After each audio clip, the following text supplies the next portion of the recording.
The world has changed a lot in 15 years, but what intelligence services do really hasn't. And I want to start with that because while their practices haven't changed, the scale of them has. And that's what really brought me forward. It's not that, the government was spying on somebody. They've always done that.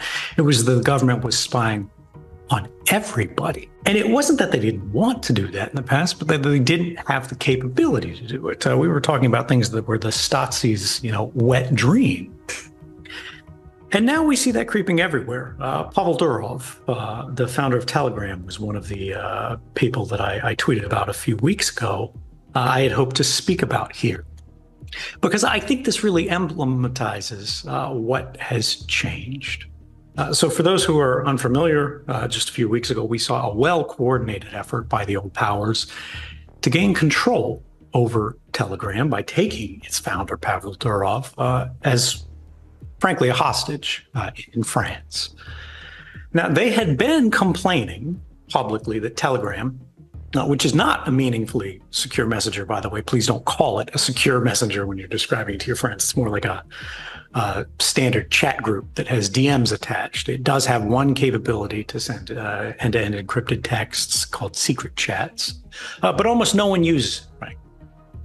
Anyway, the state apparatus of the US and Europe had been complaining that Telegram had not been providing them enough control over its ecosystem, the ability to shut down channels at will, as they do on Facebook and everybody else, to dox their users. And now, because of some weaknesses in Telegram's design as a service, Telegram did have this ability. So the governments knew Telegram could be doing this if they wanted to, but Telegram apparently did make at least some efforts to resist demands to share this ability for what that's worth. Your personal information is being sold on the dark web. Spammers, scammers, companies, and identity thieves are targeting you. And the worst part? These criminals face zero consequences for what they're doing to you. The reality is, your personal information is out there, exposed and vulnerable. It's on you to protect yourself. That's why we trust and personally use Aura, today's sponsor. Aura does all the heavy lifting to keep you safe online.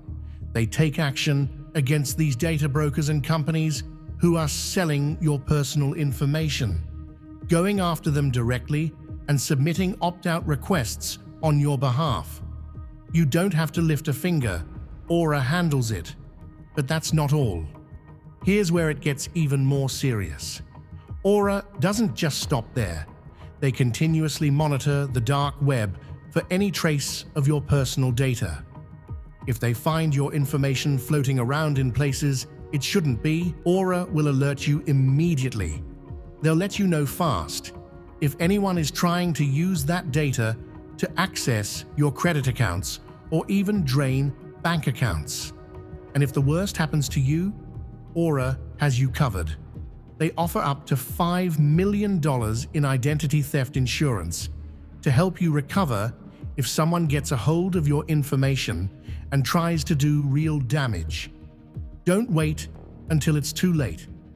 Head over to our link, aura.com/anonymous, to try Aura free for 14 days. That's plenty of time for Aura to find out if any of your personal data is exposed and start protecting you from these threats.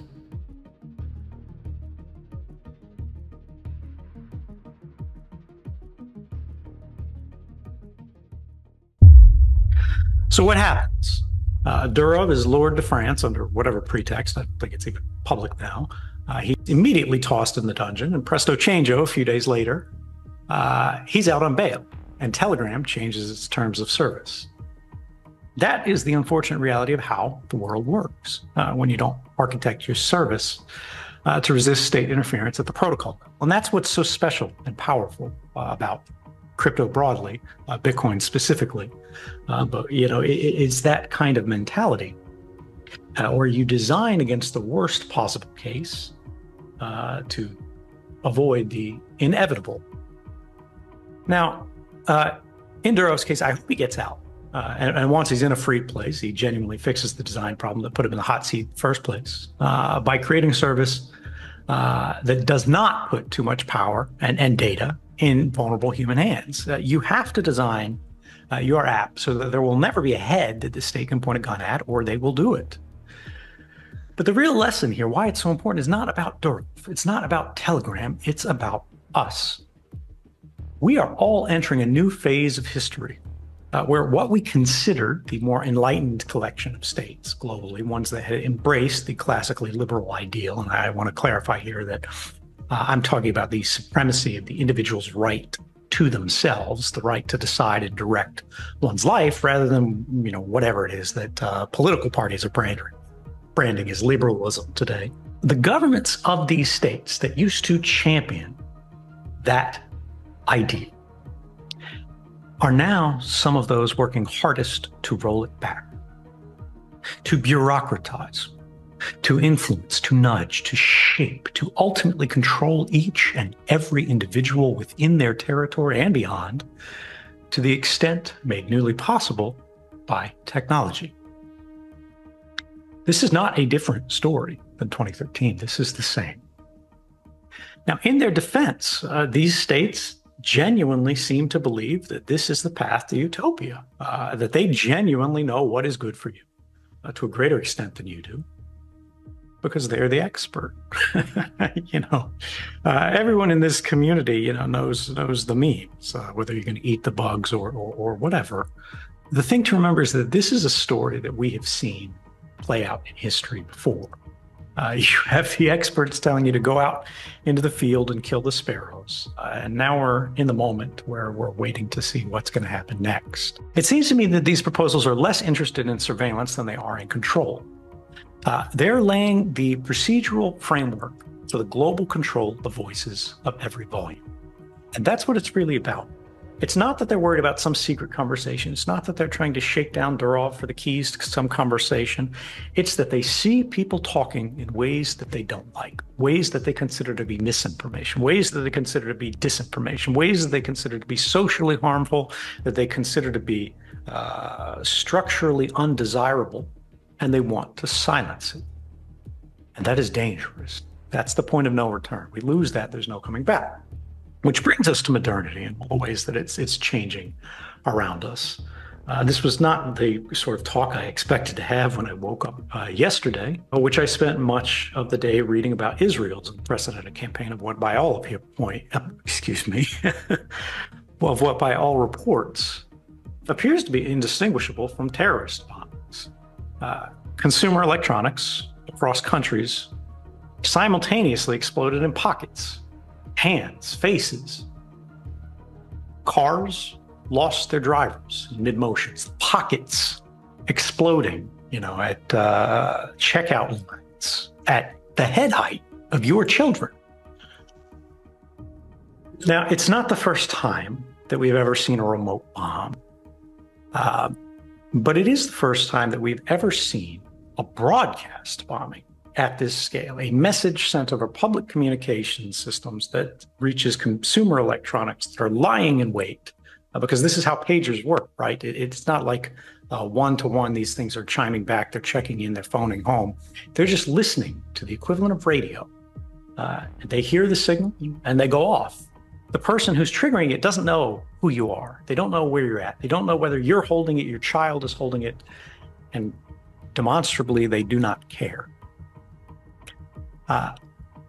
You don't need to take a position on the legitimacy of whatever the hell it is today, Hamas or Hezbollah, or any of Israel's targets, one way or the other, to realize they have broken a taboo that is very, very dangerous for the comfortable life that we, in sort of the developed part of the world, have cocooned ourselves with. Nearly every single one of you is carrying a remotely controllable device on your person that you have not opened and inspected for explosives. You probably can't even open it. And even without the explosives, right, you go, oh, I'm not worried about the Mossad, right? The batteries in your phone, in your laptop, in your electric car, they hold tremendous amounts of embodied energy. And even if it's not going to explode in the same violent way, they can absolutely catch fire. You can go look at a line of them on YouTube. These are things that will not far in the future be able to burn your house down while you sleep as it's on the charger in the other room at the push of the button. And who could we blame, right? It wasn't China that started this. And this brings me to the last thing, which is the rejection of our traditions by some in our community. I saw this recently, and I don't want to be unfair to Sailor, but be contrary to his point here, because I haven't followed it closely. But I saw someone digging up old quotes here, and they were saying, I'll read this, that we don't need to talk about like the anarchist angles of Bitcoin. We don't want to talk about privacy. We don't want to talk about the uninterceptable design. We don't want to talk about the fact that no one can silence it, no one can stop it, because that's going to make billionaires uncomfortable. And they want to be investing in something. They want it to be regulated. They want it to be controlled. They want it to be something that works for them. And I think that's absolutely wrong. We need to talk about the rules and values of the system, the crypto part of cryptocurrency. That's what makes it special. I don't care if it makes billionaires uncomfortable. I don't care if it makes JP Morgan slower to allocate. They don't get a vote because, frankly, they're coming along on this ride, whether they like it or not. The dollar is done. Nothing stops this train, as Lynn Alden says it. Debasement is baked into our models. We see what's happening with the percentage of currency issuance, the deficit spending. It might not happen this year. It might not happen next year. It might not happen in 5 years. But it's very clear looking at the progress of history where these things end. We are in the age of paper, but it is on the decline. It is coming to the end. It's not about any flag. It's about the method. It's what the system is built on. There is no basis, no strong foundation. So we as a community need to focus on keeping alive the thing that made our currency prosper, where all the others have failed.